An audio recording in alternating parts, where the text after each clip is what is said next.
What's up, everybody? Welcome back to another episode of the Idiocyinmono podcast. My name is Fraser, and joining me today is Joe. Hello. And Rob. Hello. How are you fine chumblies today? Did you forget the name of the podcast whilst you were doing the intro there? No. It felt like you hesitated a bit. It felt like you were like, wait, hang on, what are we doing? What is this thing called? Why am I contractually obligated to be here?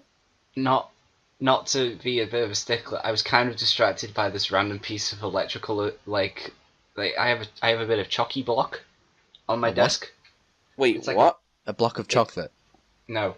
No, It's, Joe, it's a Chucky block. What does that mean? it's a piece of plastic where you can connect two pieces of wire together without having to solder them. And it's called a chalky block because you can get them in like blocks of 15 and you can just cut a piece off. Oh, I've used them before. Yeah. They're called chalky blocks. That's what my dad calls them at the very least. Ah, so they're probably not then. Like he picked it up from his electrical course, so I'm not sure. Chucky block. Yes. Don't fucking be a stickler with me on this one, guys. Like we were talking about some pretty stupid shit before we came in. I feel like we should. I don't know what you're talking about, quite frankly. This is a very serious podcast. Neither. We pride ourselves on our integrity and I can't even finish this. That's how intelligent I am. I can't finish this We sentence. pride ourselves on combining matte graining characters. Oh, wait, was Doofenshmirtz a Stop saying Doofenshmirtz? Doofenshmirtz. Doofenshmirtz is the guy from Phineas and Ferb, right? Oh, Yes. And you're on about Professor Farnsworth, as in the guy from Futurama. And Dr. Nick, the guy from The Simpsons. Good news, Hi, everybody. He also becomes Swedish at some point. Oh god, this is a train wreck. Wait, no, that isn't Swedish. That sounds more Italian. Oh my god, Rob, just stop, man. Ah, You've Oh, just racism. the science. You've offended our 3 fans. So speaking of Doofenshmirtz, right? The Transformer Soundwave, was he the one that had the little tapes that transformed into other things? I thought Soundwave was the one, at least in the movie, he was just a big old worm. No, A big old diggy worm. Soundwave was the satellite. He was a big old floaty satellite man. Shockwave was the Oh, my the bad. Cyclops, and then he had like Ravager, which I think was the worm thing. That was just a big ass worm. That we're on about here Transformers 3, which is called The Dark of the Moon? Yes. Which I have seen Yes. once and hated, and it was many years ago. I watched it with my brother, and there was this bit where this random Decepticon, I believe it, like if you were a super fan of Transformers, you'd be like, oh yeah, that's such and such, I think. He pops up and he's like, Prime! And so my brother and I keep joking that he doesn't, like, Optimus doesn't remember the guy, so he just calls him Steve. So it's just like, Prime! And he's just there like, Steve! It could be, right? You know, I don't know if you ever had this, but you get introduced to someone, and then everyone calls them by, like, a nickname, or, like, everyone just talks to them normally. And then you realise, after having known them for, like, a month, that you don't remember their name, and you've got no idea what it is. So when you're alone, when you're just like, hey, you? How are you doing, bud? What, you mean like Boris? See, secretly, this is... I don't know the guy who isn't Fraser's name. I just call him Bud all the time. I've known him for 13 years, and I'm still not sure. This is a cry for help. You saying all the times you called me Bud, it wasn't an endearing nickname. It was just the fact that you can't remember my actual name. I don't know what you're talking about, Bud. Anyway, Fraser.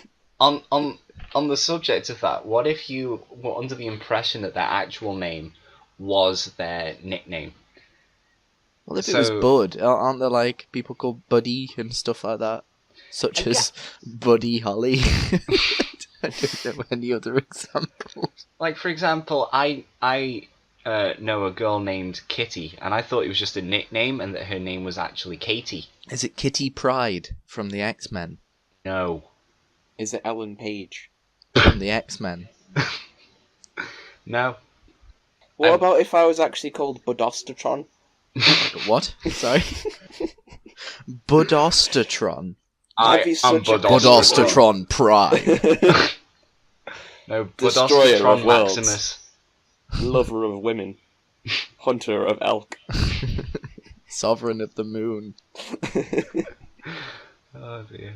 Should we actually, like, get on with things? I don't know what you're talking about, Fraser. This is 6 minutes and 21 seconds of quality content. Please, This is what Rob, the it'll be people paid edited for. down to like 4 seconds. Anything yeah. you've said, especially, will be cut straight out. It'll just be, hello everybody, I am Budostatron. Yeah, I'll edit it so that basically it's you going, hello everybody, and then it'll cut straight into the first segment. But Like- especially the one where you claim he's Swedish and then do like a bad Italian accent. No, I like the idea that every single syllable that Rob has said thus far is just condensed down into a 1 second long high pitched scream. I mean, that is talking to Rob most of the time. And I'm here with Rob. Yeah. That's it. Yeah. I can edit that in if you want. You know, If- that could be. it would your take, people like analyze sound waves. They'd have to open up the Sound sound wave? file, or whatever sound he makes when. What sound do they make when they transform? I don't think it's that. I don't think it more can be like a- made by a human mouth. It's more like a wop wop wop wop wop. Yeah, it's kind of like if you strangled Scatman Skrillex. Oh. Yeah, if you strangled Skrillex, he'd probably make the noise a transformer makes when it orgasms. Like, let's be honest here, the noise that a transformer makes when it transforms is the best part of Transformers. I mean, yeah, because everything else is boring and terrible. The actual Transformers disassemble part was pretty cool. Oh man, Bumblebee just disintegrated. a tactical talking about- disintegration.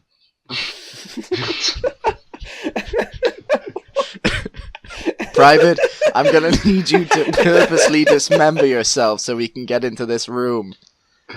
Sir, I don't know about that. God damn it, get the bone saw, man. Listen, Grow Joe, a spine and then remove it. I hate to burst your bubble. All you did then was remind me of how we got drunk last night and Rob was just Rick from Rick and Morty. That's true. He is a very Rick-like man. Because your speech pattern then for the soldier who didn't know what was quite going on did sound like... jeez, Rick! I don't know! Listen, Morty, you gotta tactically disassemble. Yeah, we went out for some drinkables last night. Mm-hmm. And, Some tasty drinkables. I mean, all I'll say is that Rob had 2 tequilas, so you can sort of guess where the evening went. And it was not a good place. I think it's the rum punch. Him telling us, like, all parties available, their strengths, and that he loves them 19 times in a round-robin circle, and then beating Joe on the arm because Joe kept telling him to shut the fuck up because he'd said it 19 times. I mean, Rob raised some very good points about how awesome we are, but he Yeah. did raise them about 70 times in a row. There were no new points. He just sat there for 15 minutes telling us, like, 30 seconds worth of, like... It was like when you goodness. talk to an NPC and they've only got 3 set lines, but like... But instead of choosing to, like, leave them alone and just walk off and complete the main well, quest, you know, we you were you stuck talk there. to an NPC and you hit A by accident again on it. I or whatever, was and about then to say, you know, when you're in the Pokemon Center and you accidentally... Yeah, you with trigger those it times. again, so you have to go through it all, and you get an impatient, so you're clicking the skip button faster, but then that's also the talk to them again button, so you make it out and then instantly talk to them. Oh, it's just a mess. It's just a mess. We're 10 minutes in and we've yet to go anywhere. I love it.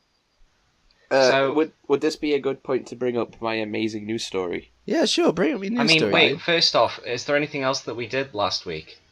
You're only saying that because you did something last week. I We did we do are something boring last and we week. didn't Wait. do anything. Wait.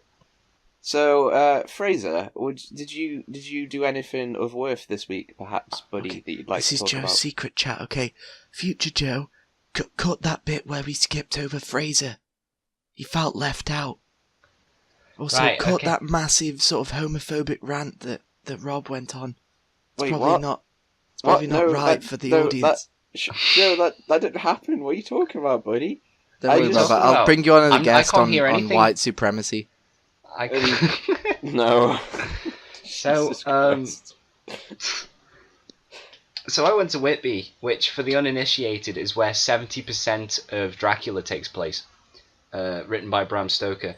And so it was basically the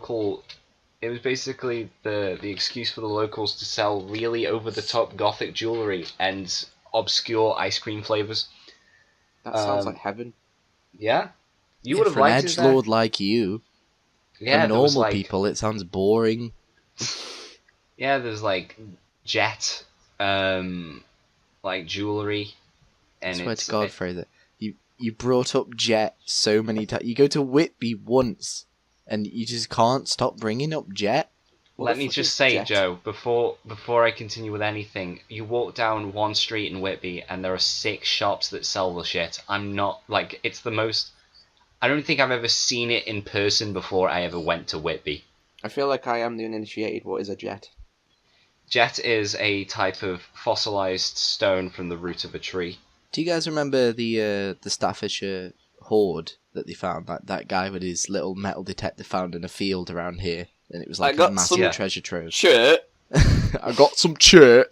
Bit of time team, love it. Yeah, so they found a big load of like, I'm not sure what era it was from. Very, very old, like, you know, gold, jewelry, swords, everything. And in there was a lot of jet, because it was kind of the big thing at the time. Mm. And that thing was hundreds, if not thousands of years old. So I feel like we can get over jet now. Okay, it's done. Do you know what I We've think? moved on. You know my conspiracy of the cursed Nazi gold that's in the Grand Canyon? Yes. Why don't you explain to the audience, seeing as they won't know this? Essentially, we had to create a story based on a really bad... It was a game that we were playing where you had to create a movie from a bad movie name, and I can't remember what movie I was given, but it essentially involved these people that explore the Grand Canyon only to find that a Nazi plane had crashed into the Grand Canyon and was carrying lots of gold, which then turned out to be cursed because it's Nazi gold, and then they get like Nazi gold madness and start killing each other, and I thought it'd be really cool. Only It's to find sort of out like... that you know, essentially Dead Snow and that film which I forgot, in which they find a submarine full of Nazi gold and they start killing each other, they both totally ripped off my idea, because I came up with this like not 6 years ago, but a considerable more amount 2 years ago, Rob. It was 2 years ago. Yeah, and they stole my idea. They're listening to me, okay? They want this gold up here that's in my brain. The gold madness is similar to in The Hobbit, where what's his name, like Thorin Oakenshield, where he goes a bit crazy. Yeah, in the film. exactly. It's a bit like that, only with Nazis and not But dwarves. what or I think dragons. is, I think there is a big stash of gold, but they don't want to reveal it, because if you find a big ass stash of gold would be worthless.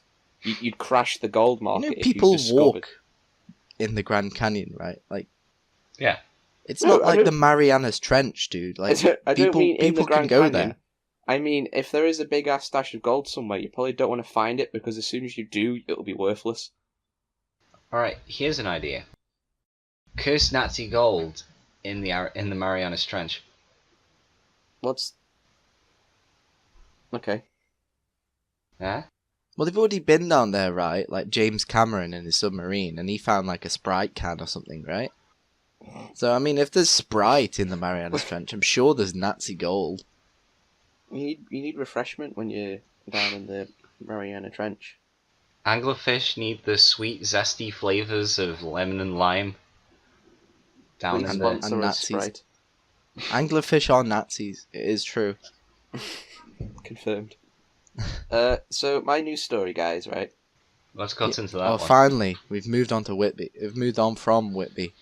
Ugh. We never I left, feel like, Joe. Yeah, I feel like Fraser didn't even talk about it. He just brought up You some fuckers Yeah, cut Fraser. me off! Fraser, And then come on, man. If you're gonna we bring got up onto a Nazi story, gold. like, see it through.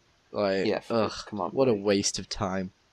We're 15 minutes in and we still haven't talked about anything. This is just just stupid phrasing. It's all your fault, really. When this episode gets only 1 view and it's me making sure it uploaded properly, it'll be your fault. Did you find any church jewellery when you were down there? No. Not even sure that's a thing. Got some church. Do you have anything to say about Whitby, Fraser? Is it a nice place? Would you recommend? It's a wonderful place, but the cottage where I stayed was absolutely fucking terrible on the grounds that the shower was like fucking broken. It was either too hot or it was too cold, and there was no in between. So like showering in that thing was a fucking nightmare. You try and wash sand and salt out of your hair from a day at the beach, and then all that you get is like both actual burns and freezer burn. It's the two. You'd think that the two would cancel out, but here we are. Rob, what's your news story, buddy? It better not be Florida Man, otherwise I will hunt you down and throw you out of a fucking window. I wouldn't say that, but I would say, and this is a pun leading into my story. I found it on the seedy side of the internet. Is it to do with seeds? Naked burglary. Wait, no. Let me start again. I'll cut that. Don't worry. Naked burglary suspect wanted sesame seeds for his burger. Police say he allegedly used a butter knife to break in. This is the story of a man who robbed his next door neighbours whilst naked because he wanted some sesame seeds for his burger. A Florida man accused of burglarizing. A man of certain description. I'm getting my boots on. Was accused of burglarizing his neighbour's home while naked, allegedly gave police an excuse that can only be described as seedy. He said he was looking for sesame seeds for his burger. He allegedly broke into his neighbour's home using a butter knife on the door. Whoa. Hang on. Put this thing in reverse. He used a butter knife to break into a house? Yeah. What? Did he just stab at the door? Whilst naked? Apparently, it doesn't take a lot to break into houses in Florida.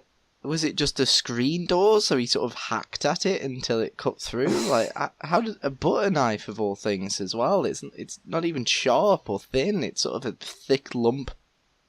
You know, I expect like a fire axe or something. That could chop down a door.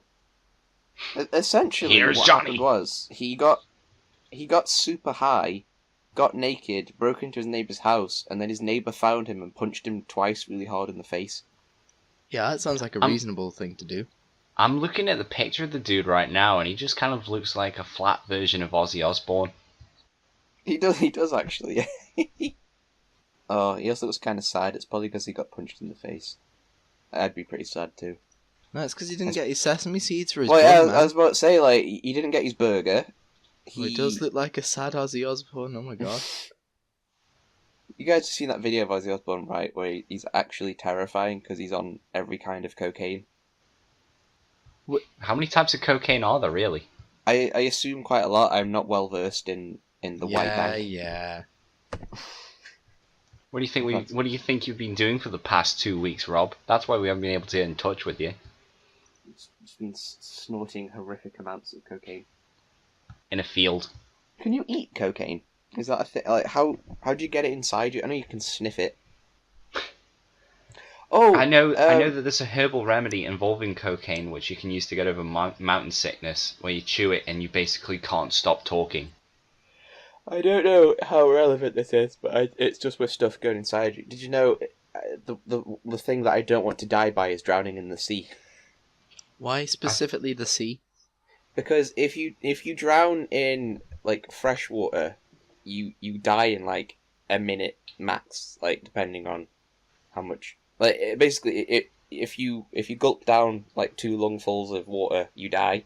However, is that because you have 2 lungs? just as a guess. No, but if you're in the sea, because of all the salt, you don't breach the cell walls, which is what kills you in fresh water. So what happens is you just suck down a load of water, and it takes about 10 minutes to drown in salt water because it basically just gets to a point where your lungs are that soggy with water you can't get any air inside you. That's the first Yes, time that does sound like drowning. That's the first time I've ever heard of lungs referred to as soggy. You stay conscious for like the whole 10 minutes, whereas in fresh water, I think you probably pass out or something because all your cells explode rather than. So you're saying that if you drown, as in you're fully underwater in salt water, you somehow live magically for 10 minutes on no air? Yes. I should drown more often. Yeah. Well, no, because you experience your lungs filling up with water for 10 minutes and slowly drowning. I feel like you don't know. And suffocating. I feel like that's not possible. No, I mean, for those like weird spear fishing dudes in like the Caribbean, they can like stay over there for a while. To die in salt water than it does in fresh water is what I'm talking about here. Can I have a source on this, or are you just making this up? Drowning in general just doesn't sound like a great way to die. Hold on. Drowning in... Just as an aside, there's a quote here on this article about the naked sesame seed burglary. And it's a quote from the guy whose house was broken into, and he says, "He was still naked. I said, 'You're lucky I don't knock you out.' He said, 'I don't think you can.' So that's when I hit him. That's when I hit him twice." There we go. You don't even need to breathe in the water for this to occur, but if you do inhale salt water, the high salt concentration prevents the water from crossing into lung tissue. This sounds like fresh water is far worse. No, if you drown in salt water, usually because you can't get oxygen or expel carbon dioxide, breathing in salt water acts as a physical barrier between the air and your lungs. However, if it's removed, you can breathe again, and you can even stop the lingering effects. Whereas it says right here in the same article, guys, you can die from breathing fresh water even hours after you avoided drowning in it. That's because fresh water is more dilute with respect to ions than the fluid. I was going to say, what you said about osmosis didn't make sense from my basic knowledge of biology. Oh, fresh water doesn't cross into your skin cells because keratin essentially waterproofs them. But water rushes into unprotected lung cells trying to equalize the concentration rate. Oh dear. So it can cause irreparable lung tissue damage. Basically, you learn things here. You die faster in fresh water, but that means you're more likely to be revived in salt water. So I would rather drown in salt water with the hope of being revived than instantly die even hours after I've been pulled out of fresh water due to renal failure or something. Isn't renal in your penis? Renal is in your lung. No. Kidneys. Why did I say lungs? Why did I say lungs? Lungs is pulmonary. I know lungs is pulmonary. I guess it's because we're on about drowning. Why will your kidneys explode from drowning? I don't know, dude. I just closed the article. Couldn't you have asked me like 10 seconds ago? I don't know. It's probably to do with... There's lots of things in the world that can kill you, and the fact that water is one of them is just scary.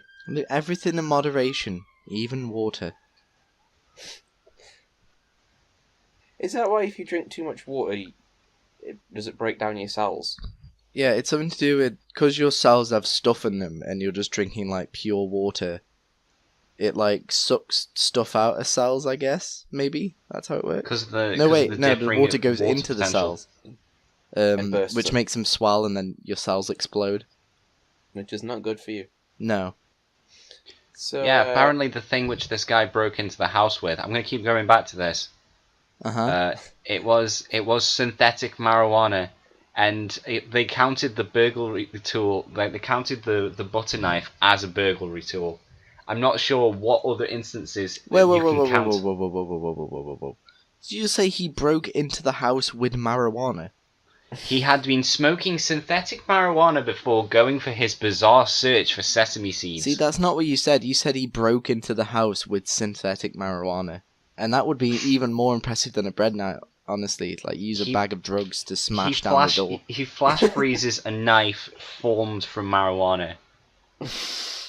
It's like the perfect murder weapon when it's like an icicle or whatever. That's what killed JFK, the marijuana bullet. The man on the grassy knoll with the marijuana bullet. but like you couldn't find any because it had already smoldered away from like the blast of the bullet. It's okay because Magneto tried to save him. That's why Magneto couldn't save him. Whoa. Too what? high. When did Magneto try and save JFK? That was the whole Future plot past. of Future Past, like, because he's in prison for killing the president. But he was like, no, I was trying to save That's the not the president. whole plot, is it? That's the reason why he's in the Pentagon. Magneto. Yeah, he's in the Pentagon. Yeah, no, but the whole plot is that the Sentinel things like kill all mutants in the future, so they have to stop them before they're made. That's the plot, not Magneto saving JFK. There's this throwaway line where it's like the reason that Magneto got captured and the Brotherhood of Mutants was disbanded was because he tried to save JFK because JFK was also a mutant. Why didn't he use something better to try and save Jay? Like, why couldn't you just use a piece, like, pull the door of the car off and use it to stop the bullet? Or, like, knock JFK out the way with some metal? Or do anything other than try to stop a really fast bullet from hitting him? Because he hasn't got Rob, super... I think you're picking plot holes in the other eyes, completely watertight and definitely not full of plot holes. Days of Future Past, which was literally just an excuse to make the young people stay in it more. I mean, true, but what I'm saying is he can't slow down time, so he's literally got the time it takes from a bullet to come out the gun to hit JFK in the face to try and slow it down. He could just go there and like have crushed the gun, and then when the gun didn't crush into 1,000 tiny pieces, he could have been like, oh, this plan won't work, so I can do something else. Because he doesn't have to wait for the bullet to be shot. Guns are made of metal too. Yeah. Anyway, there are many plot holes in that film. Trust me, there's so many. It's ridiculous. They didn't help the plot hole thing when they cut out like an entire section with Rogue. Because there's this whole thing with the Sentinels in the future where it's like, oh, and they can copy mutant abilities. And everyone's like, that's not a Sentinel thing to do, and it's definitely not something that was gathered from Mystique, as everybody said. Mystique can only get like physical appearance things. She can't steal people's abilities. But there's like this whole cut scene where they break into a base, get Rogue out, and then Rogue gets Kitty Pryde. They should make another movie about it called Rogue One. Where they have to evacuate the Rogue style plans, and it'll be just as bad. I like Rogue One. It's a piece I of haven't shit. seen it. You haven't seen it? Great. No? Were you not with us? No, I think something was going on when you guys saw it, I think. I can't remember. Well, you're just a loser. Probably that too, yeah, obviously. I mean, that's always going on. Whilst we're on the subject of X-Men... Right. Okay. Whilst we're on the subject of X-Men, like, I'm so sick of Mystique. I can't give a fuck about Mystique. She's been in, like, every movie, and she's just as, like, boring as ever. The thing with Mystique, they did, like, a movie of her turning from a goodie into a baddie, along with Magneto. And okay, yeah, that was character progression. But since then, her character progression consists of, I'm a baddie still. There's nothing. It's boring, and I'm sick of seeing her. The thing with Mystique is that in the first couple of movies, she had the character progression of like, I work for Magneto. We're just kind of BFFs, but we don't talk about anything, right? There was nothing. And then like when it came down to X-Men First Class, they threw in the whole angle of like, Magneto offered her a sense of belonging because Charles was a complete and utter chuckle fuck. And it's like, that's not part of Mystique's character, I don't think. There's like the whole fucking sub-angle of like all of Mystique's children and all of that shit going down, but there's never anything to do with like, you know, her feeling as though she doesn't belong, because that's never been a thing that came up. If she wanted to belong, then she'd just change her shape. I just find it boring, especially because she's played by Jennifer Lawrence. She is now. Yeah. It's mainly the Jennifer Lawrence thing that. Yeah, it's true. Jennifer Lawrence is definitely a demerit by her name. I think we've discussed vaguely the Florida Man thing, and I'm glad we skimmed over it as quickly as we did. Okay. So, Fraser, is there anything you'd like to talk about? I just want to say one more thing. Right. One more thing would you like to say? What was the guy's name again? What? Hold on. Justice for... I forgot his name now. This is great, Rob. This is gold. I'm glad that you stopped everything in its tracks for this. Justice for Martin. He only wanted his sesame seeds. Cut out the bit where I couldn't find his name. Yeah, I'll do that. Don't worry. Anyway, so Fraser... I want it trending on Twitter. Justice for Martin. For a news story Fraser, that happened fucking 8 months ago. Fraser, shut the fuck up. Fraser, are there any games you'd like to talk about? I mean, you got me. Like, just for clarity, just for clarity. Yesterday, when we were getting drunk and stuff, and Rob was being Rick, Joe and his girlfriend got me a copy of Dragon Quest VIII for the 3DS, and I'm super stoked to play it when I next have an excuse to play it. But I just, what's the... Sorry, Fraser, can I just intervene with a little quick comment there? Is that okay? Yeah. We go now to our resident Nintendo expert, Fraser. Okay, I'll cut that in. It'll be fluid. It'll be seamless. Don't worry. It'll be fluid and seamless. I haven't really been playing all too many video games recently. Not because I don't want to, but just because I've been busy with other shit. So, how have you managed in the past to break that rut to justify playing video games instead of instead or as well as doing the work that you're supposed to be doing? Well, my justification, I'm a university student, so I often have a lot of work to do. I'm studying physics. We get worksheets for every topic, which is like 4 a week type thing that I have to complete every single week. And then not quick things, they require a lot of work. So when I'm completely ignoring them and playing games, I just, I think about the fact that their games are far more interesting than the work I should be doing. And then I don't feel bad anymore. I just feel accomplished as I kill people or build a spaceship or, I don't know, build a city. It depends on the game. I mean, games are fun. They're supposed to be a waste of time. A fun waste of time. Yeah, just like movies, TV shows. Yeah, you don't have to justify them.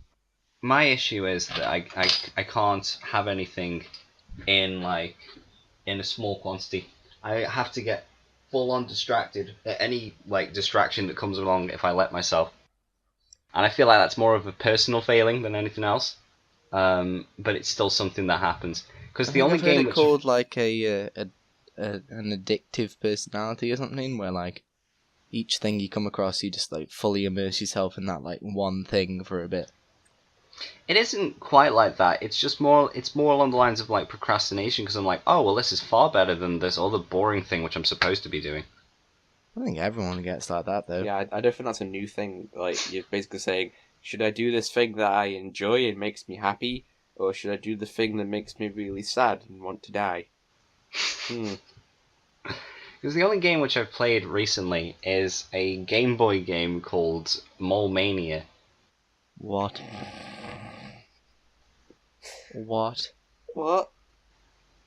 It's a game in which what's his name? There's a mole. Hideo Kojima.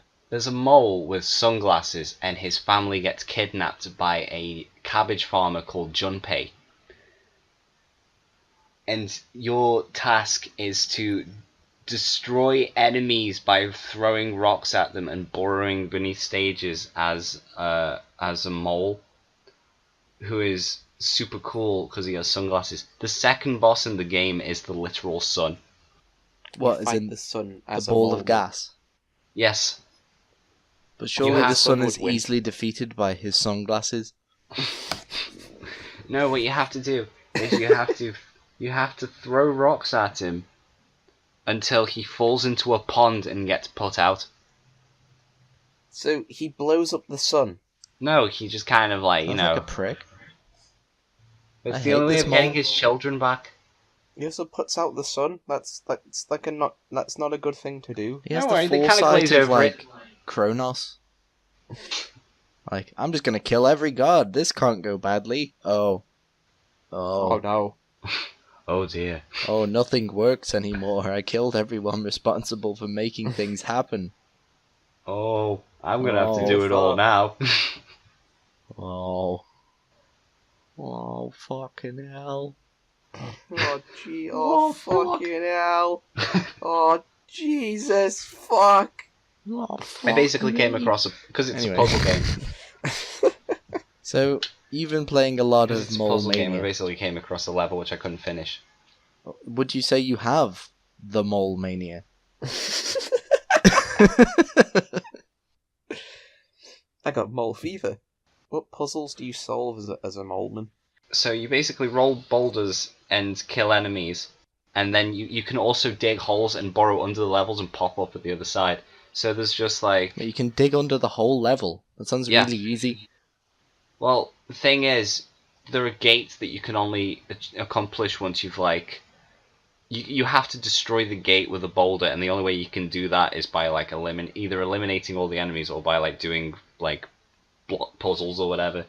But there's another side thing that you can do, and instead of boulders, what you can get is cabbages. And if you dig a hole and roll the cabbage down a hole, then I think every 3 cabbages that you get another, like, you get a health boost. So like, if you're low as on a health... mole, you have to gather your precious cabbages for the coming winter, so Yes. that you may hibernate in peace. Yes, and free from the tyranny of Junpei. Junpei? Yeah, the Junpei, the cabbage farmer, who steals your mole children. Why does he want my mole children? He just does. Like Maybe this it's like a cutscene. badger cull, but for moles. There's this whole fucking cutscene at the beginning of the game I where feel like you're playing the bad guy here. This guy just wants to harvest his cabbages. You destroy Yeah, the maybe sun. he's killing your children because you eat all of his cabbages every Yeah. year, and his You family little are moley dying. fuck. every He's single just trying time to you beat feed a his level, you family. get a child back. Whoa. Maybe, you know what Fraser said he was burying cabbages? Maybe this He's guy's figured out the burying- perfect scheme to make moles do manual labour and plant his yeah. cabbages for him. Fraser, you're a sucker to the system. It's true. You need to break free of the yoke of There's this- capitalistic oppression. There's this whole cutscene at the beginning of the game where it's like It's a bit like Animal Farm. it's Junpei running up and down with a sack, grabbing all of like the main mole characters' like wife and children, and just like leaving him with a note saying, "Come get me, fucker. I'll be waiting." And then he's just, he leaves. He employs the sun to try and kill you. So you know this guy's big deal. So what you do is you eat all his cabbages in revenge. Yeah. So that's the Do last. moles eat cabbages? I No, feel like I'm pretty sure they eat worms. mole. No, they don't eat other moles. What the fuck am I talking about? They eat worms and cannibalistic. slugs. Yeah, I think moles are insectivores. You guys heard that great mole joke? What Whoa. great mole joke. I've only just realised that vor is in, like, the sex thing just comes from, like, omnivore and stuff. I've Yeah. never made that connection. I feel so stupid. No, my great mole joke is there's a family of moles, and they've got the little mole hole, whatever it's called, and big mama mole is in the hole, and she gets a whiff of some food cooking, so she pops a little head out, and she's like, oh, I can smell human food. I can smell bacon and sausages. And then big Papa Mole comes out as well. Like he pops up next to her. He squeezes out the hole as well. So they're in there tight, and they're looking out. And he's like, oh, and I can smell hash browns and beans and mushrooms. And then the little kid mole tries to get up, but he can't. He's stuck underneath, and he's trying to push out. And he says, oh no, all I can smell is molasses. I'm sorry, is the joke over? I'd fallen asleep. Oh, come on, that was good. It's molasses. There Yeah, I was get not it, much man. payoff to that one. I laughed hardest at Big Mama Mole in the hole. To be fair, that was the only funny part of the joke, and I doubt it was even part of, like, a necessary part of the setup. Oh dear God, Anyway, we're slipping into forbidden territory here. He was the Papa Mole and craziest of them all. But don't mess with his queen or something. I can't remember. One of the gaming things I wanted to bring up Right. Yes. is mobile games, right? Right. Mhm. I'm just gonna say it. Mobile games suck, okay? The vast Ooh. majority, like over 99% of mobile games are pieces of crap. Yeah. They're just, I mean, for a start, there's only like 3 mobile games just repeated thousands of times, and all of them are bad. You know, the Candy Crush match stuff. Yeah. There's the, that Clash of Kings type one, where it's like a strategy game with none of the strategy and most of the game taken out. Mhm. There's that new, like, you know, tower defense sort of Final Fantasy thing that's constantly being advertised everywhere. Yeah, I know the one. And my question is just, why are mobile games so big? Why are they so prevalent? There's 2 reasons really. They're easily accessible because almost everybody has a mobile phone nowadays, and also not only are they widely accessible, but there's just kind of like not only are they easily accessible, but like it doesn't take much to just kind of like, you know, make a game that's for mobile and then ship it everywhere in the world and get like a cheap translation company to sort it out. Yeah, but the thing is, they may be easily accessible, but they're bad. They're terrible. They're not fun to play, which is sort of the driving force behind interest in the game, surely. I understand it in the Eastern market because from how it's been explained to me, in countries like Japan, for example, where they spend a lot of time commuting, there's not any time to actually sit down and play an actual console game. So when it comes down to it, mobile games that you can just kind of pick up, play for 2 minutes, and then put that down are more ideal. No, but I mean, I get the point. You know, I get what you're saying about the accessibility of mobile games. You know, I have games on my phone, I just don't play them. But the thing is, like, I'm saying that mobiles today, like just an average you know, smartphone, can probably run maybe even just, you know, DS games, not 3DS, but like DS games, like perfectly well. Yeah. So why aren't games of a higher quality? You know, the only way to get games like that are actually fun to play is to basically illegally emulate them on your phone, which of course you can do, true. but why isn't there just a paid market for it? Well, there's Nintendo's kind of dipping their toe into it, and so are other companies.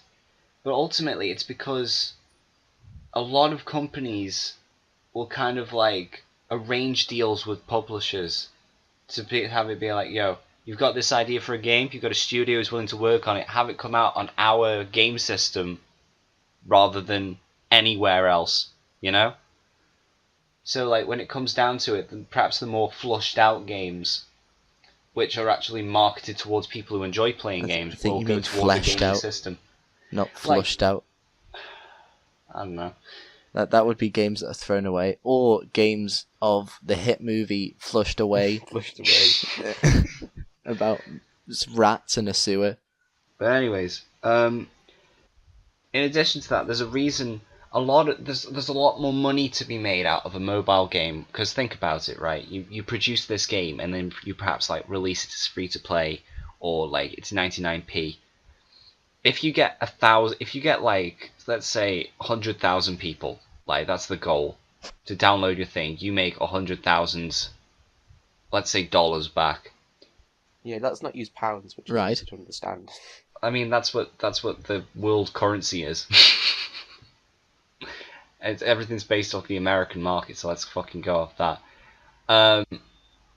But let's just say they make 100,000, insert currency here, then not only have you got that, but if you do something like, say, Candy Crush, where it's a very simple game and you're that far away and you're that close to winning, but then you ran out of moves, you could buy more, then that's much more of like a lucrative business model than just porting Tetris to a phone, you know. I mean, yeah, again, I get it can be, some idiots that they're called whales, aren't they? That like pump hundreds of pounds into these terrible mobile games. I get that they exist, and I'm not saying why do these games exist at all. I'm just saying, why isn't there a far greater amount of actual games that are just available? Because you search the mobile store and that's all that comes up is like play Tetris. But you have to. It's got microtransactions in a Tetris game, or like play Frogger with microtransactions. You get to dress up as your favorite Disney characters and stuff like that. It's like, what's the point? If Fraser's already said this, but I feel like companies don't want to make mobile games because then you don't have an incentive to buy. Like you say, you can probably release DS games for a mobile. But why would they do that when they can release them exclusively for the DS and make you buy a DS if you want to play them? And not only is that because that's not supported format anymore, Rob. Nintendo DS is a supported format. Yeah, you can buy DS ports for a 3DS. Yeah, but I'm saying why don't they make games? I'm not saying why don't they port every single DS game. That's my only issue here. I'm saying, why aren't there games of the highest quality that could be played on a phone available? There are definitely games out there. Because not many people play. A lot of people only want like really simple, like I can pull out Candy Crush while I'm waiting 5 minutes and like swoop some candy. You don't want to be like invested in really heavy gameplay because you use mobile games just as like a quick time killer. Like, let me just use my mum for an example here. She plays a shitload of Hello, Steph. She uses like a load of like bubble bursting games, or like, can you find the shovel in this room full of shit? She's a middle-aged woman. Yeah. But the thing is, like, what'll happen with these games is that they'll pop up and they'll be like, oh, here's this other game which is similar, or, oh, do you want to review this? And because they don't really know games, they'll give it like a fucking 5-star rating, and they'll be like, oh yeah, it's a pretty fun game, haha. And because it has like so many high ratings, that's why it'll get boosted up on the App Store. In addition to that, because they're linking to so many other games of a similar type, then that type of thing will also be heavily recommended. So you're sort of saying that the games that I would be more interested in do exist, although there's less of them, and because of that, they're just buried under all the toss. Yeah. I'm sure if you went digging and you like looked up like a very overlooked BuzzFeed article or something, you could find the source of all of our news. Yes, you could find a mobile app which was worth your time and money. But for what it's worth, you probably, if you're looking for like a hardcore gaming venture, you're perhaps best off looking at a hardcore gaming system. Like, I think you might be looking in the wrong place for it. I don't mean super hardcore. Again, I just mean something with a little more substance, because it just feels so. It feels, whenever I play a mobile game, it literally just feels like a thinly veiled excuse to beg me for money. Like, it never feels like a game with microtransactions. It just feels like microtransactions with a piece of crap game on top of it. You know the developers of games that used to go up on sites like Nitro and Miniclip and all that type of shit? Yeah. They still make games, and they make games for downloadable mobile things. This much I know for a fact. So if you could look to developers like that for some kind of interesting game which is still simple and easy to use on a mobile, but at the same time, it isn't match up the colours or like shoot a bubble or find a shovel in a room full of shit, you know? Yeah. My question is, why Yeah, are right. apps so fucking big when my phone can't handle it? Well, we've had this discussion before. It's because the storage on your phone is completely filled with horse porn. No. Maybe if you deleted, Big Cloppers No, but Are why- Us, Get 5, rid of the donkey dick. Return can't, of the like- Ghost Trotters or something, you'd Why have a has bit more room. technology not come to the point where I can have my horse porn and my Instagram? Would you guys like to move on to the thing that we all saw yesterday? Wait, before we say that, Uh-huh. I'd like to bring up the Dark Tower, Okay. or Alright. as I like to refer to it, the Dank Tower, The Dank Tower. Yeah, I saw that joke. because a lot of people, including Fraser, were saying that it seems to just be the only really good thing about the film is all the gunplay and shit. Hmm. I will happily watch that film just for the fact that Idris Elba does even if the film was literally the opening credits and then Idris Elba walks into the cinema and shoots me in the face, killing me instantly. I'd pay money to do that. Honestly, I'd pay money to see that too. No, I'm just glad that I'm just glad that they made the film so that Matthew McConaughey can finally get some exposure, because I feel like he really needs it. He's a very it's small-time exposure for actor. everyone. Stephen King finally gets his work out there after being kept in the dark, under the shadow. He's one of other the most unappreciated writers of our time, honestly. He is, honestly, he's written so many books, and I didn't even know everyone that just goes until the last podcast. I didn't know he'd written a book. You have to go searching for them because they are really those ones. It's sort of like cult classics. Where It's very no rare. one really You knows have to about spend them. like 30 quid for one book online because no one Yeah. has them. Can't find them in the bookshops or anything. So I think it's about time that they made one into a film. I don't think it's been done before. No. So I'm glad they picked the Dark Tower as well, because obviously that's probably his only well-known story. Yeah, it's the only one that I've even heard vaguely mentioned And before. I think it's kind of sad that the only reason they brought Idris Elba in because he's a big name, so it'll boost up the popularity of Stephen King. But it's a bit of a desperate move. It's like that Great Wall film they made where they had to put Matt Damon in, so white people would go see it. They put Idris Elba in because he's a big name, he draws all the attention, and then he sticks small name actors like Matthew McConaughey in there. Who even is that guy? I don't know. I don't know who Matthew McConaughey is. He's just gonna be under the shadow of Idris Elba. Idris Elba will be doing Revolver racist, Ocelot, Revolver Ocelot gun twirls and meowing at people. And I think we've taken this joke as far as it'll go, Rob. Yeah. Just thinking about that noise coming out of Idris Elba's face is just like... Oh man, Fraser, can you make an edit of Idris Elba's head onto Revolver Ocelot's body? I can certainly try. Okay, But if it works, you'll see it now, and if not, but you make won't it hear racially this audio. sensitive. Don't make it look like Revolver Ocelot is blackfacing. What's he gonna do then? Artificially colour Revolver Ocelot's hands, or like? I What? don't know, because he wears gloves, doesn't he? It depends on the thing, I think. Which game? Yeah, it depends which game I'm going to be using.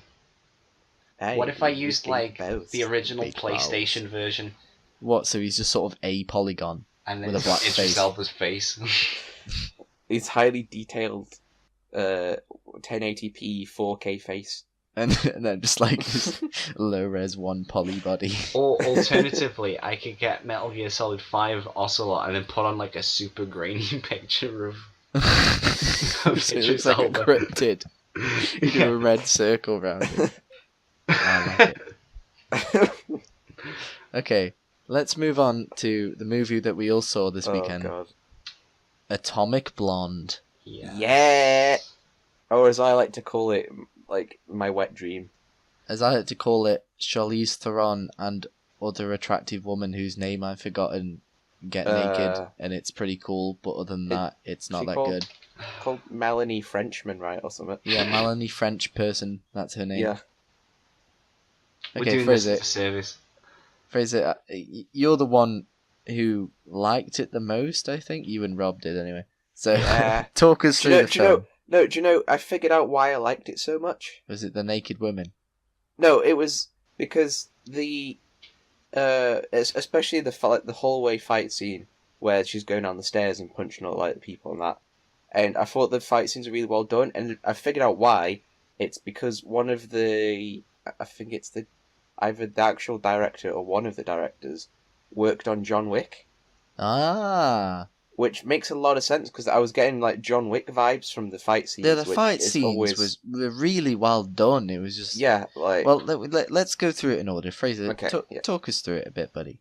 Alright, so Charlize Theron plays an MI6 agent, and she's been tasked with going to Berlin, in the week that the Berlin Wall falls down.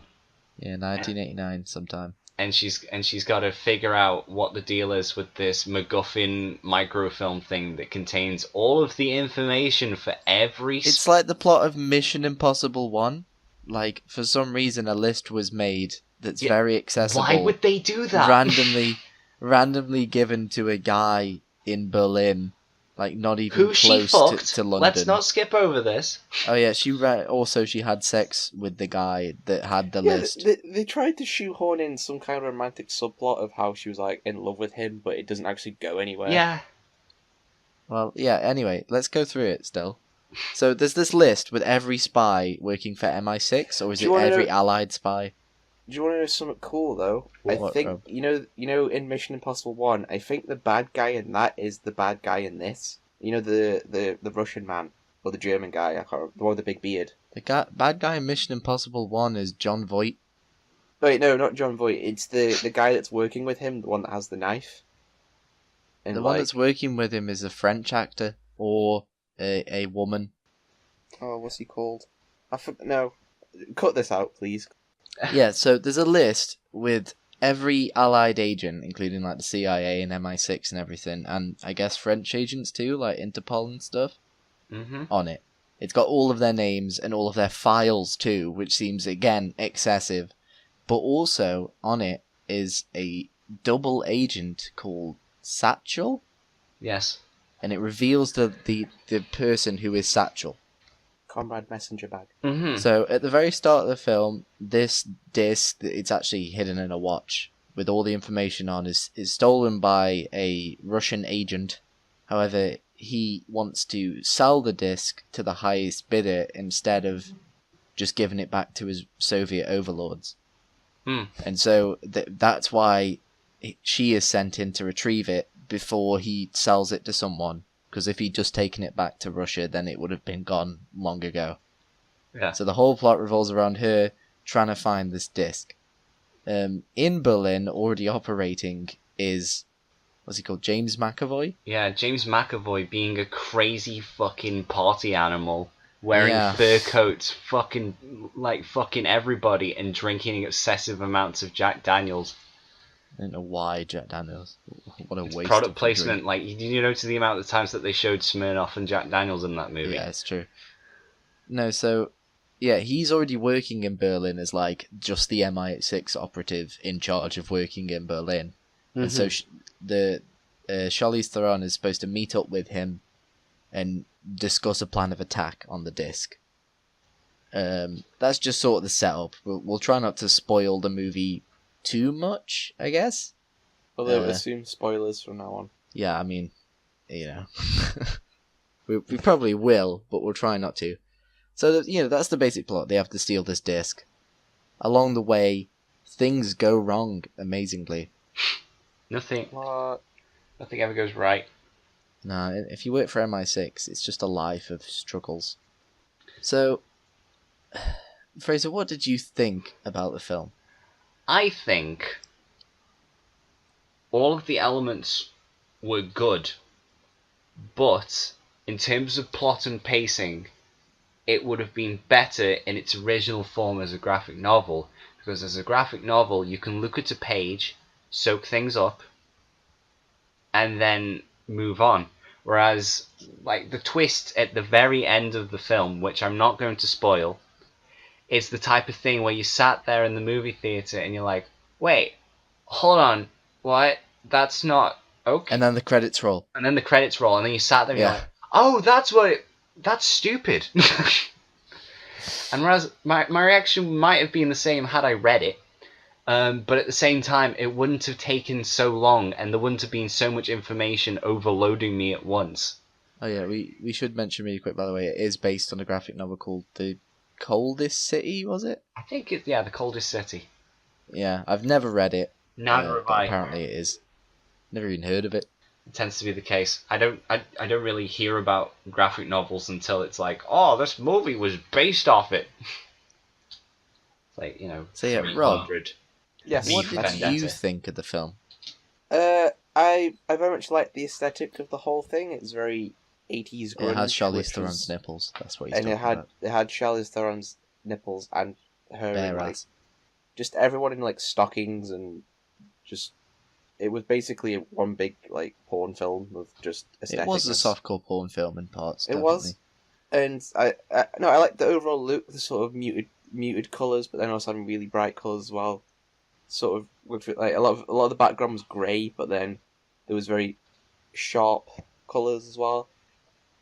And I think definitely fight scenes were the strong point because they were very well done. There wasn't very much shaky cam, and you could follow a lot of it, and a lot of it was like it seemed like continuous shots, so you weren't confused as to what was going on. As well, the fights felt impactful. Yeah, like especially the stairway one, which just seemed really brutal, like as an actual fight would be. Yeah, people are getting hit in the face, and it feels forceful when someone gets hit. It's not like James Bond from the '60s action.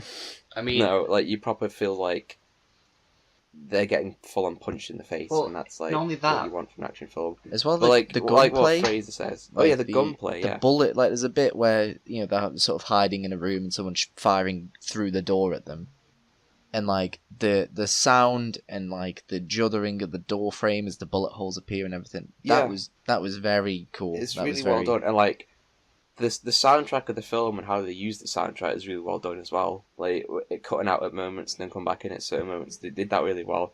My only complaint is the plot was hard to follow, and it was basically just a lot of I've outsmarted you, but you also outsmarted me, but I knew you were going to outsmart me, so I outsmarted you anyway. And you don't feel like you're part of it. You just sort of feel like you're gonna get confused. And I did at the end. I was like, "What the fuck was that? Like, what was going on the whole time?" I didn't get at the end. Like, what was the point of certain things happening? And it didn't go back and explain it. And I feel like going back and watching it wouldn't explain it. Like, if you went back after watching Donnie Darko, oh my god, not Donnie Darko! I knew this was coming. I knew this was coming too, but I wanted to avoid it. No, because the thing with Donnie Darko is it has all these themes throughout that if you look back on it, it's so... The more you learn about that film, the more amazing it is. Whereas I feel like the more you learn about the film, the more confused you're just going to be. Stop sucking Donnie Darko's dick. It's a good... People watch Donnie Darko, please. It's a good film. Don't bother. I'll create a special podcast just of me talking about how amazing that film is at some point. You know what? You do it. I've got white supremacy. You can have the Donnie Darko cast. Oh god, I don't know what. I bet mine gets more listeners. You probably do, yeah. What did you think of the film, Joe? What are your thoughts on the film? Basically, yeah, similar to your views, but basically, the film had amazing fights. The fights were really well choreographed. It was great, but the entire plot, what little of it there was, because it was just sort of the plot we explained earlier where she gets sent to Berlin was pretty much 90% of the plot, not a lot else happens. It's just an excuse for her to fight, or have sex, or both. You know? People have described it as a James Bond film, but with a woman. And I think it's kind of true. Yeah, it's accurate. But I don't like the James Bond films because their plots are always terrible too. It's like James Bond. But at least you can understand James Bond films usually. Yeah. The thing... And I got confused in this. Yeah, the thing... There's two differences. Obviously, sometimes James Bond movies aren't that great. Cough, cough. Quantum of Solace, cough cough. Oh god, Quantum of Solace. However, they always try and stick with the same aesthetic of like, oh, James Bond, he's just such a dapper gentleman. Look at him being all dapper with his suit and white. Whereas this one was kind of like, it's the 80s, let's wear plastic clothes and punch people while neon lights are in the background. I feel like... Had a great soundtrack. Yeah. They do have a great soundtrack. I had fun with that. We were looking through Spotify later, and we were surprised that Atomic by Blondie didn't show up on there. I see what you did there. I mean... No, and so I thought that basically the plot was an excuse to have fights. Yeah. And there was no real depth to the film. Like, some of the shots were good. Also, it's filmed in one of those sort of, what's it called, like fractured narrative or whatever, where it keeps it's like a retrospective. It also did narrative. like the cold opening thing where like she's in an interrogation room. They're like, what went wrong in Berlin? And she's like, well, and then they cut to like her in Berlin. You know what I mean? Yeah. It keeps cutting back to that room, but the room added nothing, did it, Rob? No, there was like, no point. It could have just been they do the movie and then at the end they take her into the interrogation room and have a chat for like a minute instead of cutting back to that point. Like, it wasn't even like I would have liked it if because of the certain plot twist at the end, if the person narrating was an unreliable narrator, so it was revealed that like they'd lied about certain things that had happened and like it showed that, but it didn't. It also didn't explain what Melanie Frenchman whispered. No, never did. There's a bit in the film where the sort of lesbian Interpol officer who Charlize Theron has a fling with, she whispers something about James McAvoy's character. She's like, wait, James McAvoy is... And then Charlize Theron shushes her and turns up the radio so that like no one will learn the secret in case they're being like monitored secretly. But then they never explain what the French woman said. That's just skimmed over. And they don't do anything with the being able to tell when she's telling the truth either. No. Like, they make a big thing of that, but they're just like, I'll make sure not to do that because it'll get me killed. Like, it would have been good if they'd gone somewhere with that. Like, it seems to just be a lot of pointless things happen. That So the whole thing with Charlize Theron was, in order to try and make her seem like a badass, they just made her into a robot. Like, she had no humanness apart. Like, only in the like 2 scenes she was with the French woman was she even vaguely human, and even then, she was still like a robot person with no emotion. It was just a bit I think a lot of the characters were like that. Like, anyway, a lot of them just sort of delivered really. The characters were very two-dimensional, weren't they? They had no depth. That's what I'm saying. The film James just lacked McAvoy depth. did, but his sort of whole character thing was, I'm a crazy drunk man, but I'm not. James McAvoy's whole thing, though, was like, oh, I'm a good agent who's pretending to have gone native and just sort of be a drunk, but secretly I'm like actually doing my job as an agent, and it's all just a cover, and I'm tricking everyone, even you. But there's also the thing of how he's smuggling stuff through Berlin. Yeah, it's just ugh. Yeah, like there's a lot of really unconnected points, and that's what frustrates me. Also, it didn't make sense, right? At the start, when she arrives in Berlin, Charlize Theron is instantly attacked because she's instantly made by the Soviets. The KGB know who she is the second she lands the plane. However, what's his face, has been operating in the city for months or even years. James McAvoy has. People have seen his face. His whole thing is that he basically goes to this little bar underground and gives like American and smuggled goods away for information. But everyone in the universe must know he's doing that. The film never explained why people never seemed to freak out that much when like massive gunfights happened in the streets and like cars were flipped and stuff. Oh yeah. So why didn't a KGB operative just run up and shoot James McAvoy in the face at any point in time? It would have been great. Wasn't he in league with them though? No, that's the twist. Shut up, Fraser. Oh no, but he meet. What was the whole thing where he meets the big Russian man? He agrees to meet Wait, what do you mean where he meets the big Russian man? Which one are you on about? Not the one that takes the watch at the beginning. No. He agrees to meet him. He arranges a meeting for the greater good of like not letting. Or did that even happen? I don't know, because Melanie took pictures of it. Yeah, I suppose she did.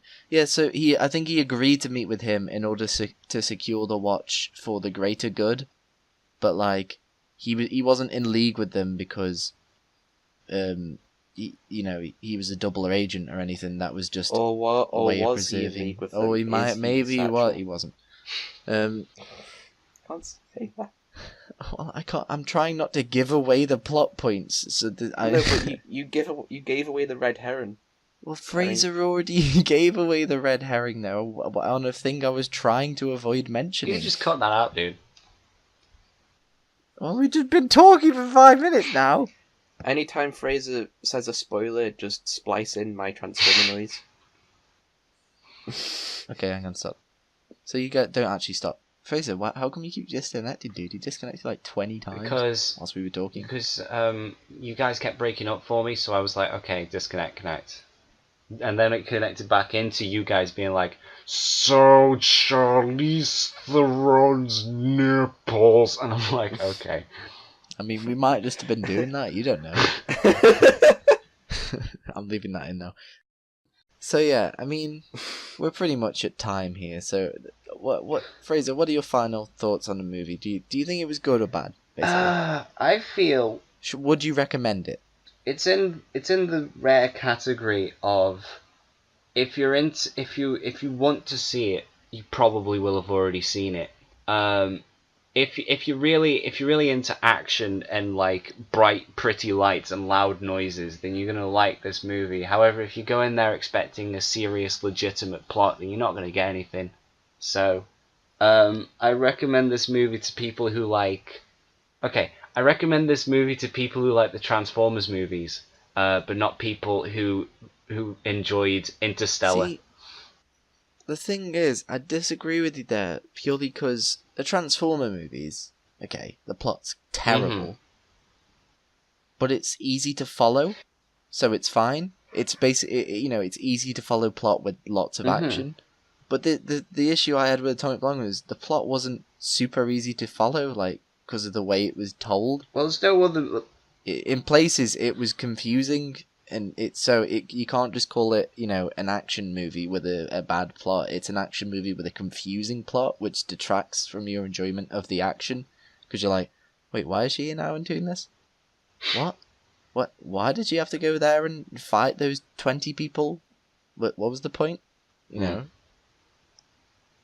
It's hard for me to recommend on the grounds that I'm not a critic, but anyone can critique something. Yeah, everyone's a critic. I'm pretty sure that's a quote. Yeah, it is a saying. Overall, I enjoyed the movie for what it was. It would have been even better if the plot was like stellar. If I had to put a number on it, I give it like a 7 out of 10, just because. While I was sat there in the movie theater, I wasn't like, this is bland and mediocre, like how I was when I was watching Thor. Oh god, Thor. Such boring. But at the same time, it wasn't like, this is absolutely incredible, like how I was when I was watching John Wick 2. So... The John Wick 2 fan club will rise again. So, Rob... You have to give it a rating now. I guess that's what we're doing. What rating would you give it? I would also give it a 7 out of 10 because I really like action films. And I really liked... I liked that it was a bit of a weird film. Like I always like films that are not this... Like, it wasn't just a film where Charlize Theron punches people in the throat and the nuts all the time, which she did a lot, but I liked the whole sort of vibe of the film. It's just a shame... If the plot would have been better, it would have been like a really good film, if it was easier to follow. So I'd say 7 because all the parts were there. It was just put together wrong. At the very least, it has character. Yeah, it's got a good soul about it. It's not like a boring, bland, forgettable movie. It's just kind of like when you sat there, you're like, oh, I like that effect. Oh, that's nice. Oh, the guns, wow. and the music, and that bit with the umbrellas. Maybe if you phrase it, you like that. If it, as speaking as an average viewer of a thing, I was not like that.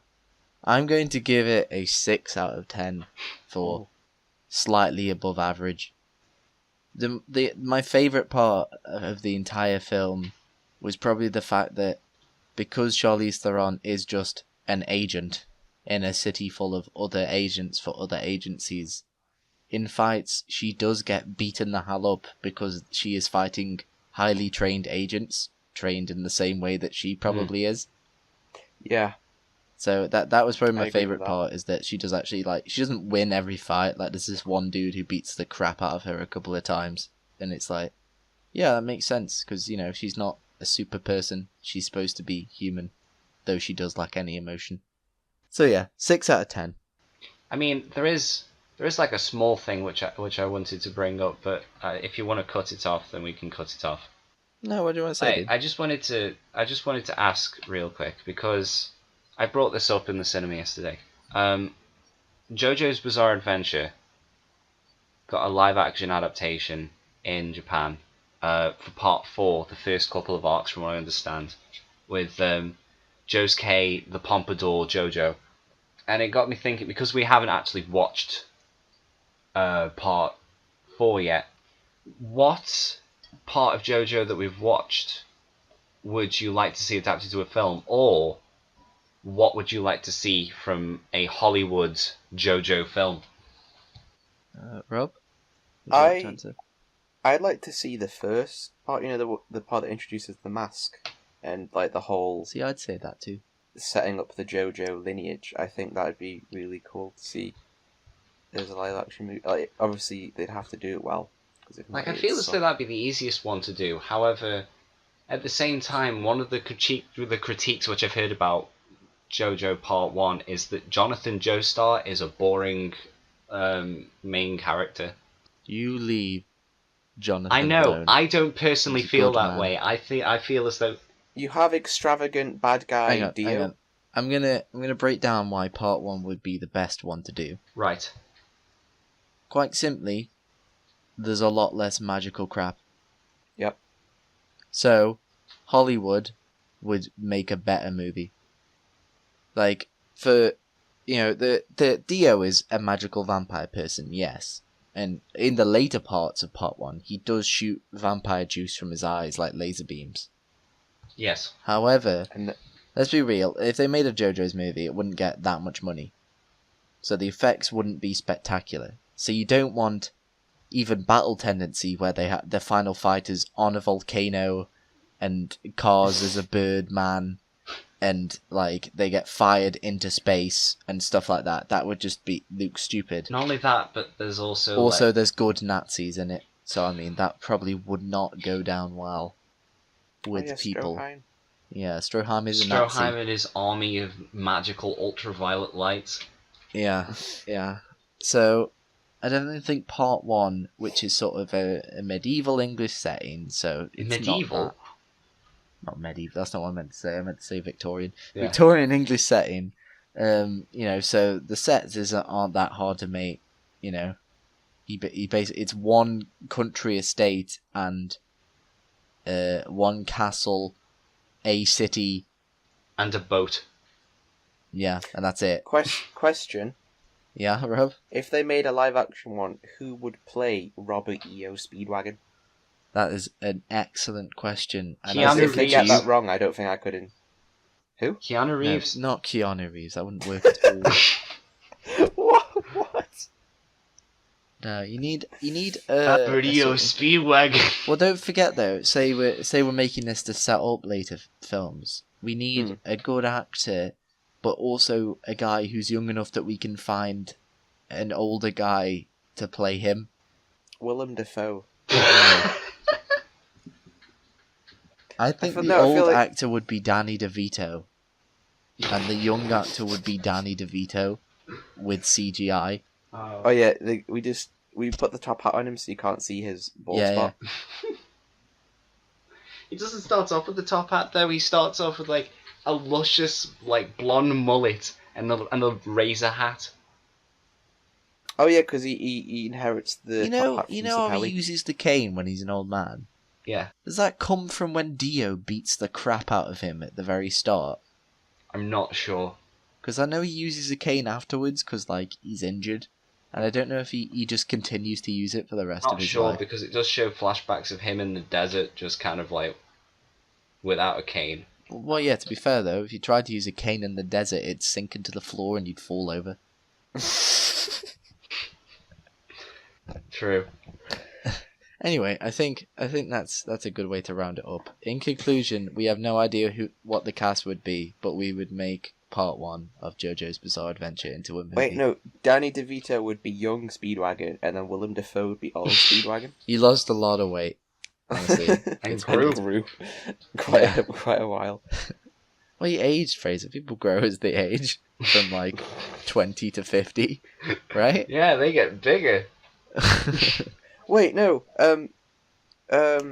What's his face? Oh fuck, what's his name? This has been a theme. From Fantastic Beasts. Oh no, Eddie Redmayne. Yeah, Eddie Redmayne is young, and then Willem Dafoe is old. Will you They get off basically Willem Dafoe? No, he's... Or Mads Mikkelsen.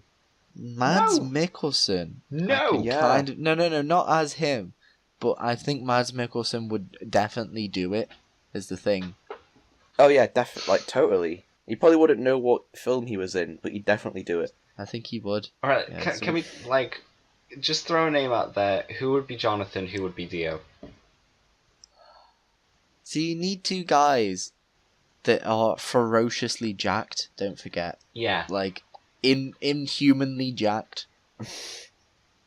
And I'm trying to think of two people like that right now. Like, they'd Terry Crews as a progressive Jonathan Joestar. Oh, yes. Um, and so he's Sylvester 16. Stallone. Or whatever he is.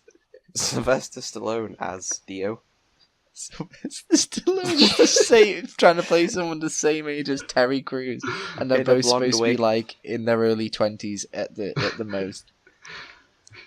You think You know, your Jonathan first would kiss- have been... You think Jonathan would have been your first kiss, but it was me. It was me. Useless. Read. Okay, so who would be Erin Pendleton? Really quick. Brie Larson. Done.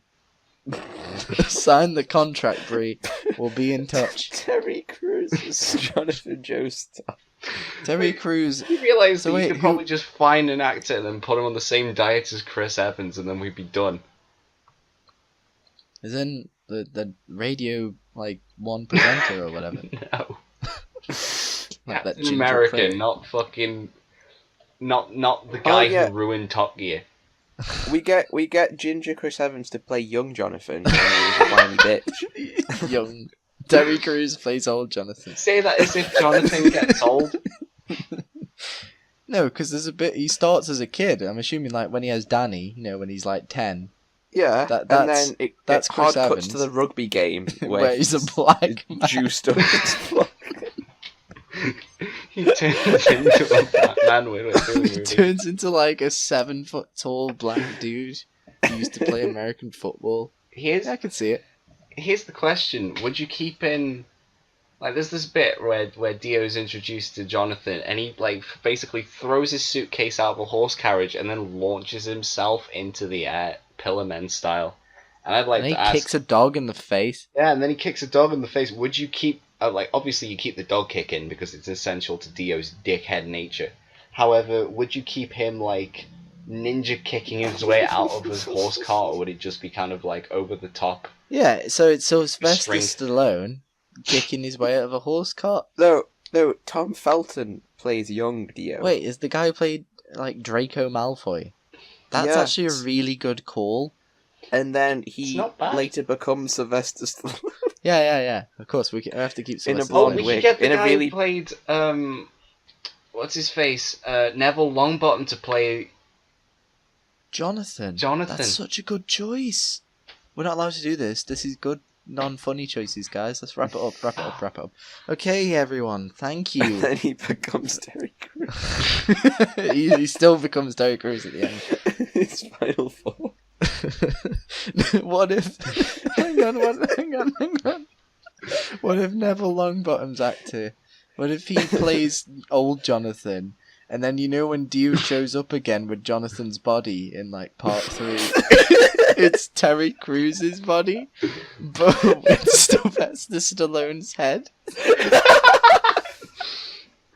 And everyone's like, "This is your grandfather's body," and it's like, why is he muscled the black man now?